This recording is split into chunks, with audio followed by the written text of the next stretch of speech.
In this episode, we'll be joined by Sam Kazemian, founder of Frax Finance and co-founder of Fraxtal. Frax Finance is a decentralized stablecoin and DeFi infrastructure ecosystem. It offers multiple stablecoins as well as DeFi subprotocols covering swaps, money market, liquid staking, and bridging. Its US dollar-pegged stablecoin Frax currently has nearly 700 million supply, and Fraxswap recorded over 200 million US dollar cumulative volume over the last 90 days. And here to answer questions about Frax is Sam. Hey Sam, welcome and thanks for joining us. Thanks for having me, Tommy, and it's great to be here. Can you please introduce yourself before we get into the questions? Yeah, of course. It's actually been over a decade, believe it or not, since I got into crypto. I got into it in 2013, just mining. Back then it was Bitcoin, Dogecoin, and all these things back at college. Since then, I started one crypto company right out of college at UCLA. It's called IQWiki. It's like a decentralized version of Wikipedia, and it's built on Polygon and EVM chains. Then after that is when I started Frax, and the vision with Frax is basically to become the largest issuer of the most important units in crypto, which includes the USD, Ethereum, and a few other stuff that we'll talk about. So let's dive right into the product. Frax currently offers 3 different stablecoins, so we'll quickly go through each of them. To start with the first one, the US dollar-pegged stablecoin Frax. Can you briefly explain the fractional algorithmic mechanism that maintains the peg between Frax and also the US dollar? Yeah, so Frax launched in 2020, and it's evolved a lot since then. So Frax is basically a collateralized stablecoin that uses protocol-owned liquidity and smart contracts to stabilize the price. And it's basically performed just as good as DAI and the most oldest and kind of Lindy decentralized stablecoins. The way that Frax works is that it's backed by digital assets, crypto collateralized loans, the things everyone's heard of, over collateralized loans on chain, as well as protocol owned liquidity like on Curve, Uniswap, and all these places. And smart contracts balance the actual liquidity so that everyone can redeem or trade Frax at about $1 peg. And it's essentially similar to DAI. It is fully collateralized with exogenous assets, and it uses smart contracts to stabilize the price. Very cool. And the second stablecoin, the Frax Price Index, or abbreviated as FPI, which is pegged to a basket of real-world consumer items. What goes into the calculation of the FPI? Yeah, so the FPI is the newest and kind of most experimental stablecoin design. It's actually pegged to, like you said, the CPI, or basket of consumer items. It's a type of stablecoin that people call a flat coin. Brian Armstrong, the co-founder of Coinbase, and Balaji Srinivasan have talked about this kind of stablecoin. The idea is that it is a peg that is useful, but not pegged to any country's national currency, like not to euros, not to dollars, but something that people can be sure is actually following the real world assets that actually matter, right? Like food, energy, housing costs. Right now, the FPI is pegged to the US based CPI in an oracle that we've worked with Chainlink to bring on chain. But later, as the FPI stablecoin grows, we'll actually have on-chain governance decide what to peg the actual indices to, and then also the unit of the stablecoin. Right. And the final one is more on like the crypto side peg stablecoin, right? So the ETH peg stablecoin Frax ETH, which has more than 300,000 Frax ETH supply right now. And before we dive into the mechanism, a lot of people, I think, would call it a liquid staking derivative, or what we call LSD, instead of a stablecoin. Is there any ideological difference between understanding Frax ETH as a stablecoin versus an LSD? Yeah, definitely. And that's a really good question. We like to, like I was saying, think of Frax as an issuer of the most important units in crypto. So what are the most important units? Well, dollars, extremely important. Ethereum, probably the second most important unit, maybe after Bitcoin. In fact, one small alpha is we are thinking of launching Frax BTC as well after the Fraxtal chain launch, but I'll save that for a little bit later. But the idea with Frax Ether is that there's two tokens. One is just a stable coin, Frax Ether, that's actually just pegged to ETH. It's always backed by one ETH. And then there's staked Frax Ether, which is like the LSD. All the ETH that is backing Frax ETH goes into validators, goes into proof of stake, and the proof of stake yield gets distributed to everyone that is staking Frax Ether tokens, right? And so that means that as more and more people use Frax Ether, then more and more ETH is used to mint it and goes into validators that actually have a yield, and then the yield goes into sFrax ETH. So it's actually pretty similar to a two-token system, LSD. So a lot of people call it an LSD for short, or the other token, and then we like to think of it as a ETH-pegged stablecoin, because if you think about it, it's kind of the same thing, right? It's backed by one ETH, and there's an exogenous yield that comes from it, and the exogenous yield is from proof of stake validators. Right. So I think first, if you come back when we discuss more on like the Fraxtal part of the AMA. So in Frax Ether V2, Frax views liquid staking as a peer-to-peer ETH lending market, right? Where the liquid stakers, they lend out their ETH in return for the interest. So the node operators, they are not exactly charging any fees or commissions, but instead they are paying a dynamic interest rate as they are borrowing ETH from the lenders. Can you educate our audience on the mechanism of how the dynamic borrowing rates is being determined? And from the node operator perspective, how is the economic consideration different from the existing LSD protocols such as Lido, Rocket Pool that we have all heard of?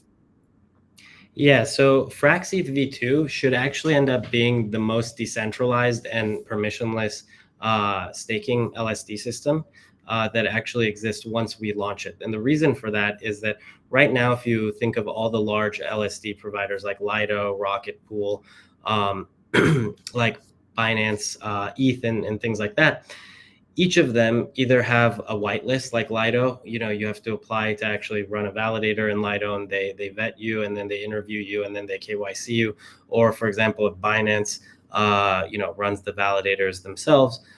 With Frax Ether V2, the way that it works is, if you think about it, it's similar to a lending market. If you've ever taken out a loan on Aave, Compound Finance, Fraxlend, all of these places, the more people borrow or you borrow, for example, a stable coin or an asset, the higher the interest rate goes, right? And so with Frax Ether V2, people mint Frax Ether by putting in one ETH, and then people who want to run validators, whether they're restakers, so there's going to be native restaking support, or just normal validators, anyone can come and borrow the Ethereum that's used to mint Frax Ether to run validators. And so the way that they do that is by putting up a small amount of collateral, of course, because it's totally permissionless. It's totally decentralized. There's no KYC. No one needs to know who you are or anything. So you just put up a small amount of collateral. So in case your validator either gets slashed or you misbehave, that amount of collateral in ETH is taken. But if you put up a small amount of ETH, like 4 ETH, you get to borrow 28 ETH. So if you add up those, it goes to 32. So you can actually run a validator, and then you get to keep as much of the revenue that you can actually make from that validator after you pay the interest rate, right? And so your question was, how is the interest rate determined? Well, it's totally algorithmic by an open market system, the same way Aave, for example, determines your interest rate in a loan, right? It's based on how much people are borrowing. So the ideal way that this will end up working is that people will borrow the ETH to run validators, restaking validators, normal validators, any kind of validators, as long as they're willing to pay the interest rate. And the interest rate is set on how much actual people are doing the borrowing. The more people that do the borrowing, the higher and higher the interest rate slowly goes. And then if the interest rate's too high, you can always just unstake your validator, eject it, and then pay back your loan.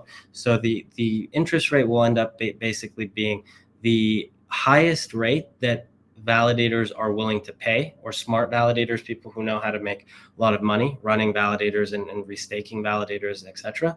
And then all of that interest goes to staked Frax ETH token holders. So the reason people would want to mint Frax ETH in the first place is so they can go put it in that staking vault to get sFrax ETH, which is getting all of that revenue from normal validators, restake validators. And the idea is that this can actually end up being the highest yielding, safest and most decentralized LSD system that exists, because literally anyone can run a validator and they can do anything with the validator as long as they're properly collateralized, right? And so we're really excited to launch that in the next 1 to 2 months. It is more like a utilization rates, or just like RFA, how they determine the interest rate, right? So if the interest rate is below 100%, right, which I assume, right, it will be most of the cases, what will happen to the ETH that's not being utilized by the node operator? Usually it'll probably just go into a redemption pool so that people can always be redeeming the Frax Ether for ETH 1-to-1 at all times, similar to, like, for example, Lido might have some standby ETH, which is what people redeem stETH against, right? And so Frax ETH will always be redeemable for 1 ETH. So it'll be the safest, most liquid, also most decentralized way to hold a high yielding LSD. That's great to hear, having a safe and secure way to earn some additional yield on your ETH. So let's talk a bit apart from what we did cover, right, which is stablecoins. Frax Finance also offers several subprotocols that create a whole DeFi ecosystem, and that includes Fraxswap, Fraxland, and Frax Ferry. Can you briefly walk us through each of the product suite?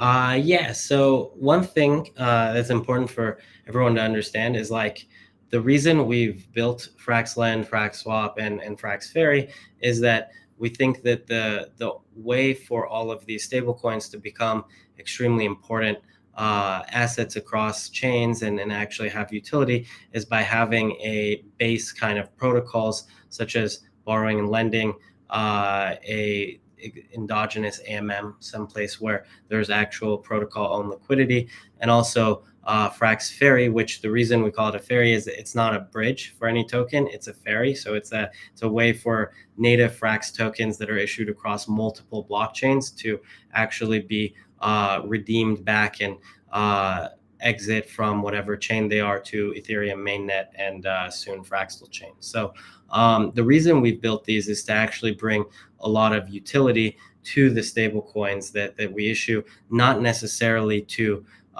compete with or favor these protocols compared to, for example, Aave or Uniswap or Curve or like other bridges. We work directly with a lot of them. We love positive sum integrations. We have a lot of use cases with a lot of DeFi protocols, but we also build internal Frax DeFi protocols so that our stable coins can be extremely useful irregardless of wherever they are integrated. So you don't have to worry about, for example, Aave using Frax or Frax Ether or something as collateral, because you can actually come and use it in Fraxland itself. You can borrow with your sFrax ETH. You can lend out your Frax stablecoins. You can do a lot of this stuff without having to worry about whether, like, for example, Aave will include the asset or whether there's a bridge to your favorite chain or something like that, because Frax Ferry will be able to actually mint directly these assets, and there won't be any bridge risk, right? There won't be any wrapped, Frax where the entire supply of Frax on some other chain, for example Arbitrum or BSC or something like that, is dependent on whether the bridge gets hacked or not. You can actually get natively issued directly from the protocol through the ferry, Frax stablecoins, Frax Ether, FPI, all of these things. Right. So I think so far we have set the stage of what Frax Finance is as of today. And now let's talk about the most exciting part of the AMA, which is the recent announcement of Fraxtal, which is a layer 2 network. Can you tell us the motivation of launching a layer 2 for you guys? Yeah, definitely. And so one thing is, I think the Fraxtal chain launch is probably the most exciting single kind of launch since the actual launch of Frax Finance in late 2020. It's basically been a culmination of many months of direct work by the team and ourselves.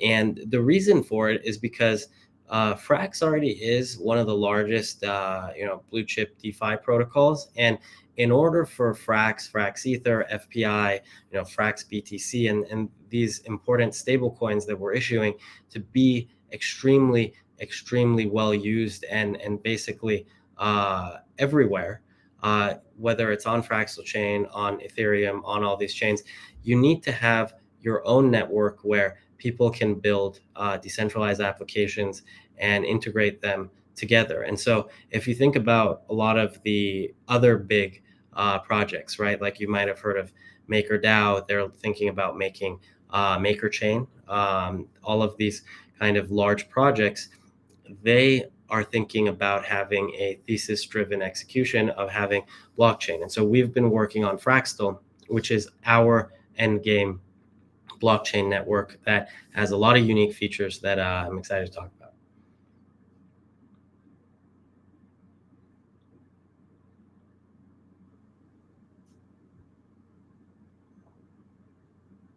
Right. So how do you guys come up with the name Fraxtal for your layer 2 network?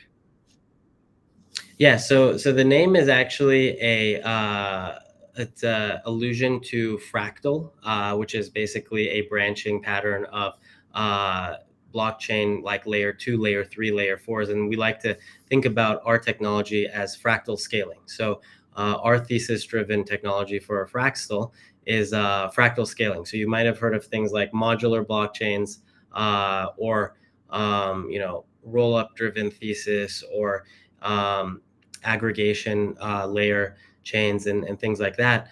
With Fraxtal, our way of helping scale the blockchain space is with fractal scaling. So we're actually very interested to see basically app chains being L3s on Fraxtal, different kinds of things that we're building, like a ZK aggregation layer. Also, we're building a system where anyone that is a L3 or uses Fraxtal as a DA layer can actually earn yield.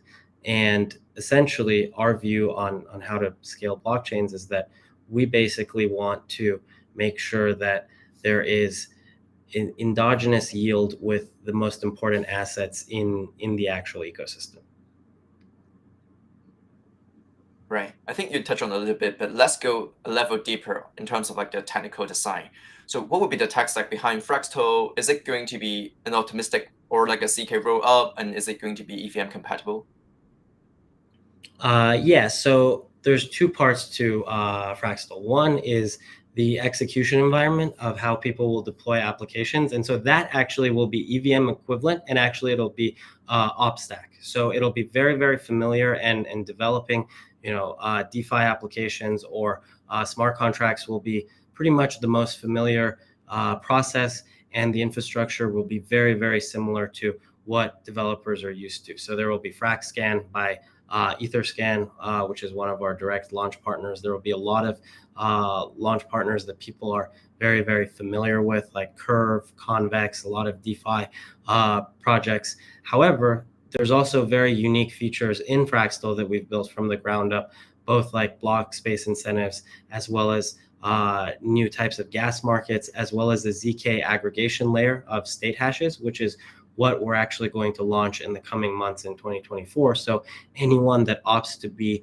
a Fraxtal L2 chain, which is part of our fractal scaling thesis that I was talking about, will be able to get extremely cheap DA, earn endogenous yield on any of the assets in their bridge contract, as well as new features that we're building. So it's kind of like a hybrid ZK modularized chain where the execution environment is OpStack, so everyone can be completely familiar with exactly how to deploy applications. They don't need to relearn any kind of programming language. They don't need to change their smart contracts, their Solidity code, or any kind of code that they're already familiar with all of the EVM equivalent chains. However, there'll be a lot of new features. It won't just be like Arbitrum Optimism or like any of the EVM chains that they're currently used to. They'll be able to enjoy a lot of new, very interesting incentives that don't exist on other chains.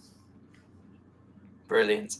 And on the DA side, I know that you guys are introducing a block space incentivization feature called Flox, FLOX.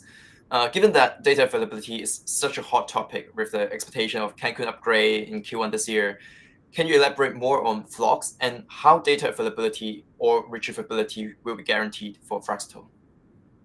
Yes, so definitely. DA is definitely a very hot topic, and a lot of roll-ups, as well as just a lot of chains that are coming, have been experimenting with different yield designs. For example, I'm sure some in the audience listening might have heard of, for example, Blast roll-ups, or the other kind of roll-ups like Mode, or other things that actually, or Manta, that try to give yield on the bridged assets.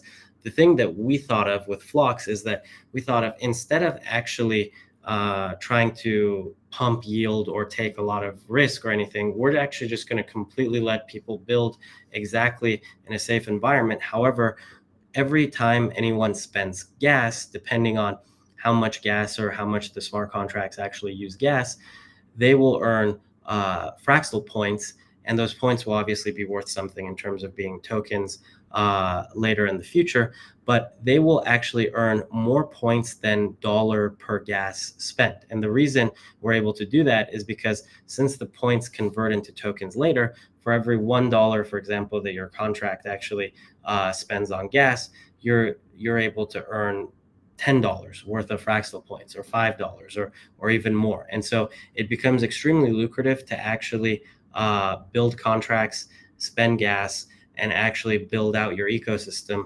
on Fraxtal first and foremost, and even maybe launch an L3 or things like that, so that the gas that your L3 contract uses, right, the place that you push DA onto Fraxtal itself, will actually earn points every single time you push data, every single time someone moves like assets into the actual bridge.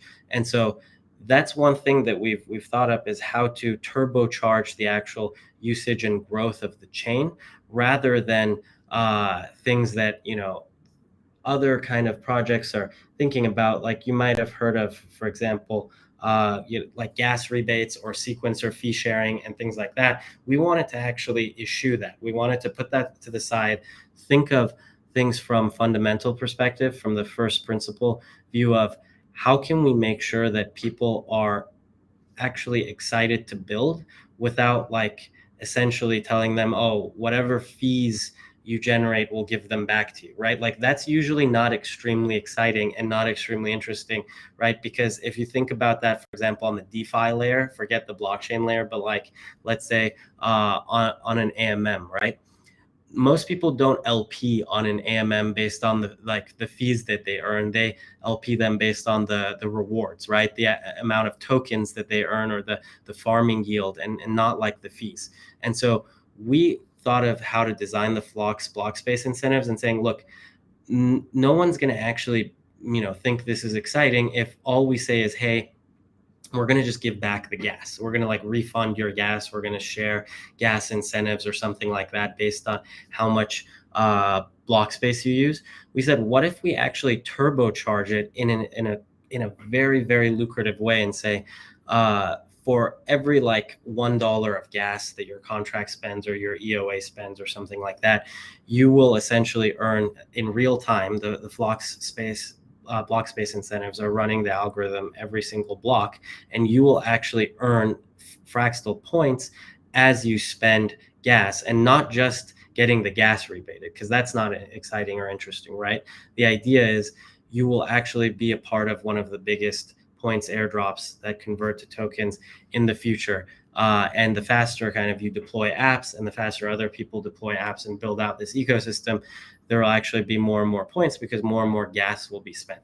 And there's actually additional features that make the block space incentives very, very interesting. And so once the documentation is out, I invite anyone that's like very interested in the technicalities of it to check it out. So, for example, there's you end up actually getting more and more Fraxtal points, the more your contract is used by other people. So for example, if 10% of all addresses that have ever used gas in the chain are using your contract. So for example, you have something very, very good, like it's the Uniswap of Fraxtal, or like it's the most important L3 bridge contract, right? Your chain is extremely important. You actually get additional boosts. So there's very unique algorithms in the way that the gas usage is calculated. And then it's not just a gas rebate. You actually earn very big airdrops for building out these applications rather than just getting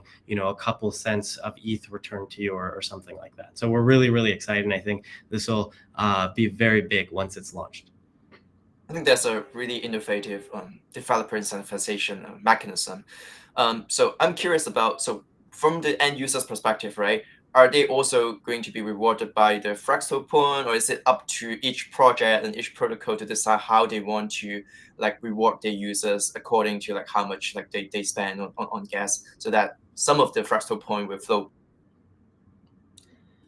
Yeah, so actually it goes to two sides. So indeed, any user EOA address or anything that actually spends the gas will earn Fraxtal points as well. And then part of the total allocation of the Fraxtal points goes to the waterfall of different addresses that end up getting called in the transaction based on the gas that each transaction, each contract actually ends up spending in gas. So actually, both a user that initiates the transaction and pays the gas, as well as where the contract calls go and how much each contract is actually used up in gas. So everyone basically benefits. And so it's a very, it's like a double-sided market, right? Users are on one side that want to pay to use applications, right? Applications are on the other side. So it's like a supply and demand thing. And Fraxtal points goes to both sides of the market, both the users as well as the smart contracts that users are paying for. Amazing. And what kind of ecosystem are you envisioning for Fraxtal? Are we expecting a migration for the existing product suite that we've discussed so far onto Fraxtal, or will it be like a separate thing? Yeah, so Fraxtal is, like I was saying, probably the most important release of Frax Finance since its inception, right, in 2020. And so this is a huge undertaking, both in terms of it being a chain that has, a technical thesis, like we were saying, in terms of fractal scaling, wanting to see L3s and different chains attached to Fraxtal and earn yield for their DA usage and things like that. Every single thing that Frax has built so far, like Fraxlend, Fraxswap, everything, Frax Ether, FPI, Frax, the dollar-pegged stablecoin, they will always be first and foremost deployed to Fraxtal and also natively issued. So the hub for the Frax ecosystem will be on Fraxtal. Now, obviously, all of our assets are multi-chain. Like we were saying, there's Frax ferries that actually deploy and allow you to redeem these tokens through different chains. So we're definitely continuing to work with making these assets on multiple chains and continuing to expand our chain reach. However, the main hub where the collateral is located, the protocol-owned liquidity will be, and where we'll be focusing on the majority of TVL growth in the Ethereum side of the ecosystem will be on Fraxtal for sure. So gas fee on Fraxtal, as I understand, will be paid in Frax ETH that we covered earlier. So which makes Fraxtal the first layer 2 that utilize an LSD as a gas fee. How do you come up with this decision, and what's the thought process? Yeah, definitely. It's actually really cool that it's going to be the first LSD gas fee ecosystem. I think a lot of rollups will probably follow our lead in either issuing their own kind of yielding ETH that uses gas. I think kind of Blast is taking our lead in that direction, as well as I'm sure there'll be many, many more rollups. But I think it's really important because basically it makes the actual LSD as useful as Ethereum itself, right? Ethereum itself is what you use to pay for block space. And until there's either a rollup or something like that that uses an LSD, an LSD itself is just used for essentially yield, right? Not for block space. And so this will be the first instance where you can have an LSD like Frax Ether actually used for block space, which is, I think, one of the most valuable utilities you could actually have for a LSD token, right? The other thing is that I think this will actually make the yielding token Frax ETH much higher yield, because as people pay Frax Ether for gas, right, there will be less and less Frax Ether in the actual ecosystem, in the market, right, in people's hands, because they're paying it for gas. However, the actual ETH that was originally used to mint that LSD still exists in the protocol. It's used in validators and it's still accruing yield, right? And so one way to think about it is, as more and more people use Frax Ether as gas on Fraxtal, the yield of the LSD will actually go up higher and higher above stETH, above REITH, above most of the other LSDs, because the ETH that was used to actually mint the LSD still exists. It's still in validators, it's still accruing yield, and it's still being distributed back to the LSD holders. But the actual Frax Ether that was essentially in someone's hand is no longer there, right? It actually was used as gas and now goes back to the protocol. So we actually expect, if things go well and Fraxtal grows the way that we hope, that Frax ETH might be the highest yielding LSD probably out of anything, right? Out of stETH, out of REITH. And it's historically been that way, but only by a little bit, maybe like 1 to 2% higher than stETH. But we're talking about maybe like 2x or 3x stETH if everything goes really well, so that everyone will actually plow into Frax Ether and use it and have it as gas, but then also be able to enjoy really, really high yield. So we're really excited to see how that goes. I expect a lot of other projects to try to use this system to power their own rollups, right? Like use their own LSDs for block space, and see how this flywheel system actually will dramatically expand their growth. But I think we'll be the first to market, and we'll basically lead everyone and show everyone how it's done. So it'll be really exciting.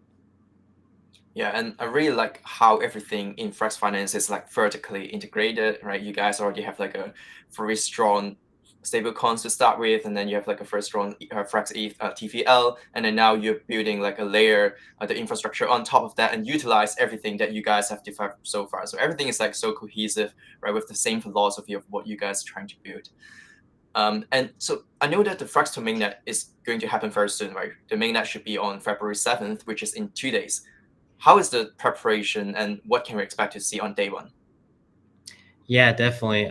It's going to be super exciting. So on February 7th, we'll obviously announce, we'll have a large Twitter thread and announcement, and we'll actually give more details on the Fraxtal airdrop. There will obviously be a very sizable airdrop for VFXS holders, so people who have FXS tokens, which is the governance token of the Frax Finance ecosystem, and stake it. They will get an initial large distribution of Fraxtal points, which will then be turned into tokens in the future, and we'll announce how that will work. And the other thing is that once Fraxtal launches on February 7th, there will basically be about 2 weeks, give or take, for people to deploy applications, use both the testnet and the mainnet, use FraxScan and all of the infrastructure to deploy applications, bridge, TVL, basically get used to using everything, the bridge, Frax Ferry, all this stuff. And about 2 weeks after the mainnet launch, that's when the Flocks incentives will be turned on. So immediately the launch of the mainnet will happen, but then there will be about a 2-week kind of deploy period or like use period. And then towards the end of February, I think it would actually be, I believe, the same week as ETH Denver, which there will be a keynote and I'm also speaking there. But about that same week, the Flocks incentives will kick in. So then a lot of points will be distributed. The initial large airdrop will actually happen to VFXS stakers. And then things will get really, really fun and interesting after about 2 weeks of people using the chain, being able to deploy their application. So if you're wondering, what to do from now until launch or a little bit after launch.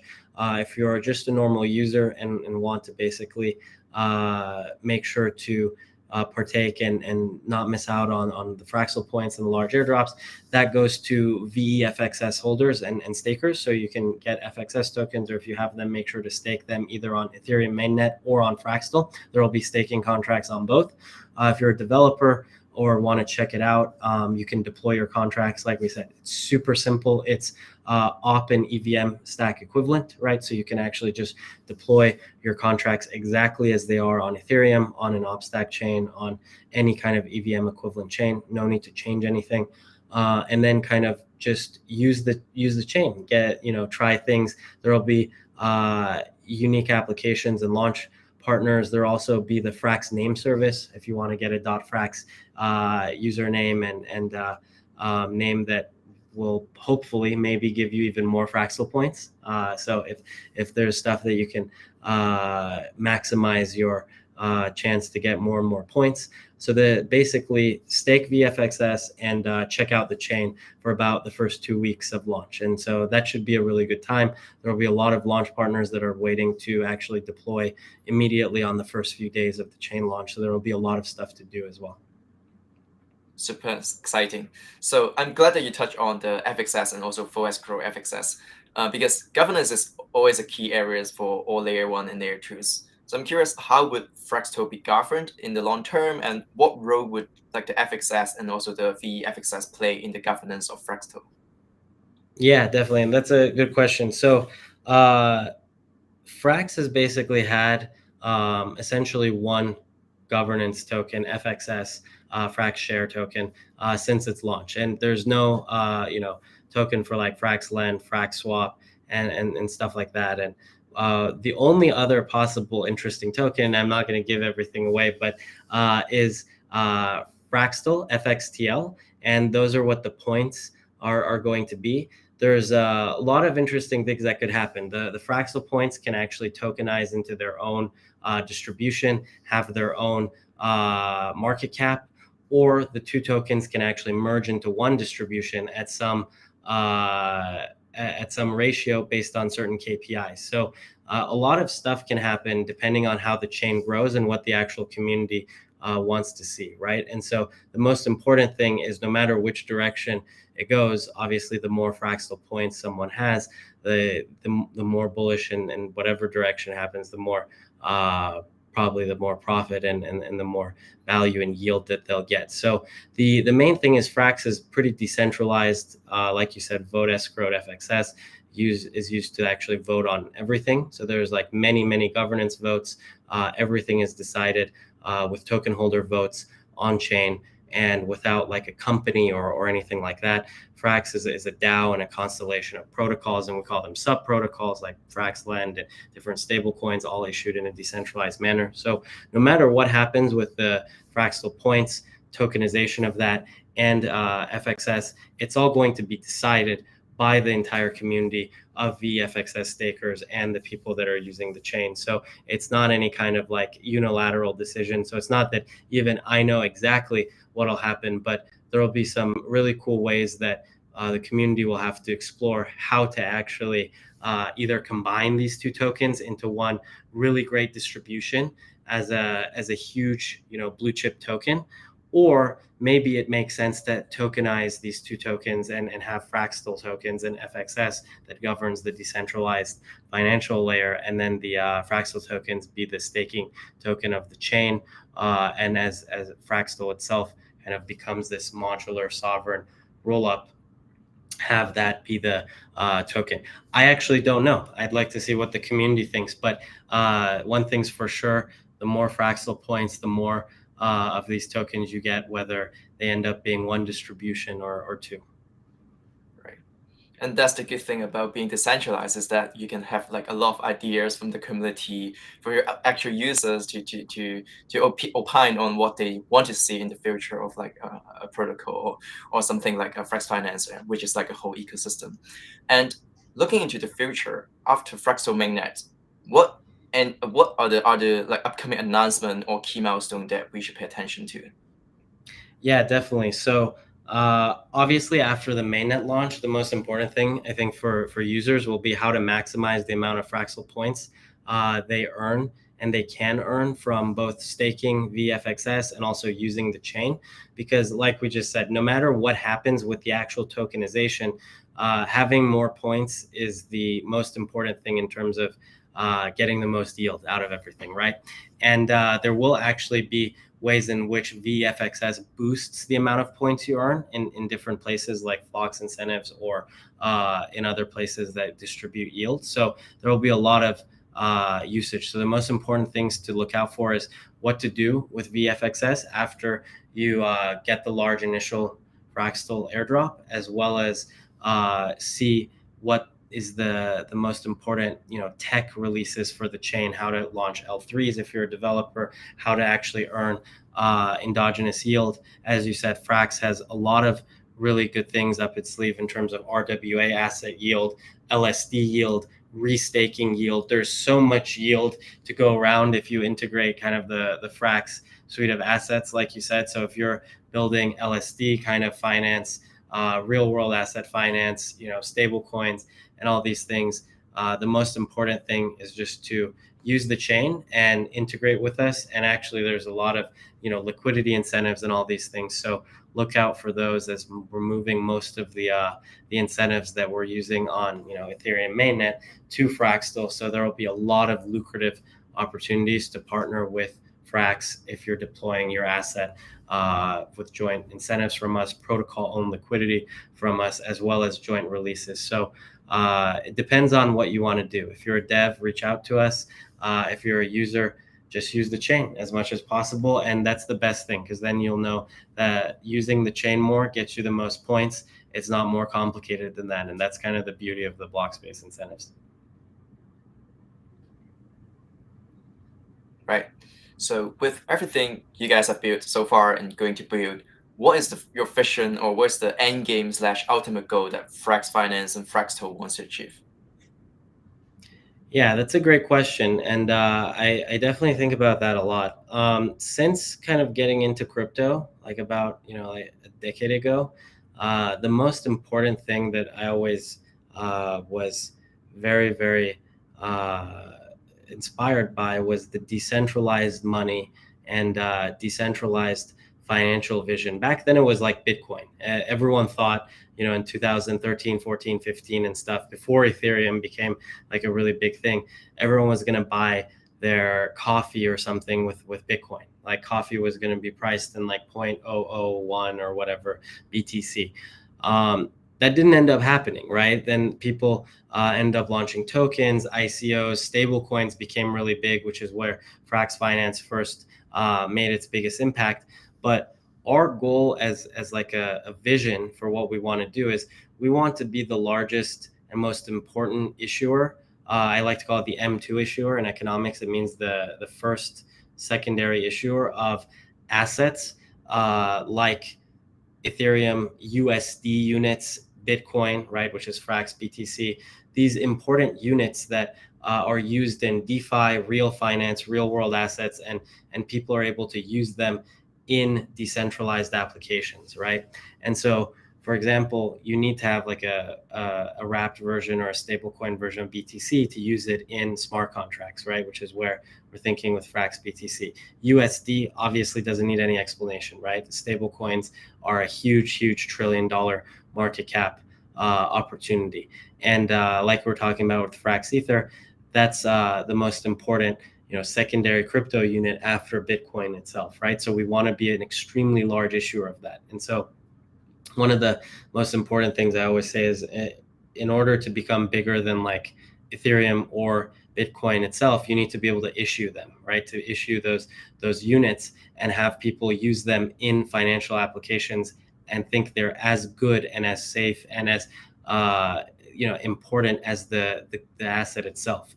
And the way that you do that is by having safe yield, Lindy effect, and basically a long track record. And so the ultimate vision with Frax is basically to build the best chain technology so that all of our assets that we're issuing can be used in the most diverse and important DeFi and financial application on the blockchain in a decentralized and permissionless manner. So that's kind of what guides us. That's what basically inspired me since I got into crypto, and why we're really big in the DeFi and financial space, and the reason we focus on these like couple of assets that are very important in units, like dollars, flat coins like FPI, Bitcoin, and Ethereum. Right. Looking forward to it. Like 10 years later, maybe when we look back to this AMA, and we'll be fascinated of like how much things changed over the past 10 years, just like what you just mentioned over the last 10 years.